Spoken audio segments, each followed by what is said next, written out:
Le Monde en plus avec Olivier Ravanello. Bonsoir Olivier. Bonsoir. Manuel Valls était au chevet des migrants aujourd'hui à Calais. Il a annoncé la construction d'un nouveau campement dès début 2016 sur place. Le Premier ministre a vraiment voulu se placer sur le terrain des valeurs, Olivier? Oui, cette France généreuse, accueillante envers les populations qui dans le monde souffrent de la guerre, puisqu'on parle bien de cela, de réfugiés de guerre et non pas de migrants au sens large du terme.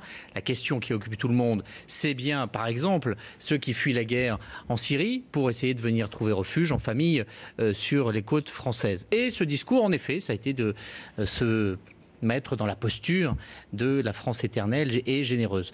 Manuel Valls se paye de mots, la France n'est pas généreuse. Les chiffres qui sont ceux du ministère de l'Intérieur, qui ont été répétés par Bernard Cazeneuve, sont édifiants. Depuis 2012, depuis le début de ce conflit, la France a accueilli 3200 Syriens, ce qui fait une moyenne de 1000 par an, là où l'Allemagne en accueille 15 000. Vous voyez donc qu'il y a deux poids, deux mesures. La France est parmi les grands pays à la traîne de ceux qui accueillent des réfugiés. Il y a loin devant l'Allemagne, la Suède, un tout petit pays qui en accueille bien plus que la France, les Pays-Bas ou même le Luxembourg ou Malte. Mais ce qui est fantastique, c'est qu'en ce moment, il y a encore pire que nous, il y a les Hongrois, donc ça permet ça.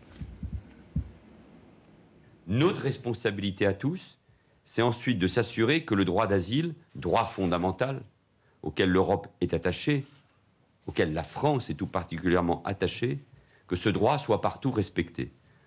On ne peut s'y soustraire au moyen de barbelés. Ceux qui sont persécutés dans leur pays, qui sont exposés à la torture, opprimés, doivent être accueillis. Accueillis en Europe. Olivier, ça veut dire que les Allemands sont moins hypocrites que les Français? Beaucoup moins. Ce que propose Manuel Valls, ça n'est ni plus ni moins que de garder la porte de la France à peine entrouverte pour un filet de réfugiés, comme je viens de l'expliquer, mais de dire poliment: vous n'êtes pas les bienvenus chez nous. Là où les Hongrois le disent beaucoup moins poliment. Mais ça n'est pas d'accueillir. En revanche, les Allemands, eux, accueillent beaucoup plus et demandent à l'Europe de prendre le problème à bras-le-corps. Pour faire simple, l'idée d'Angela Merkel, c'est de dire: il y a, imaginons, 1 million de demandeurs d'asile en Europe. On décide au niveau européen d'en accueillir 100 000 pour les 300 millions d'Européens, soit.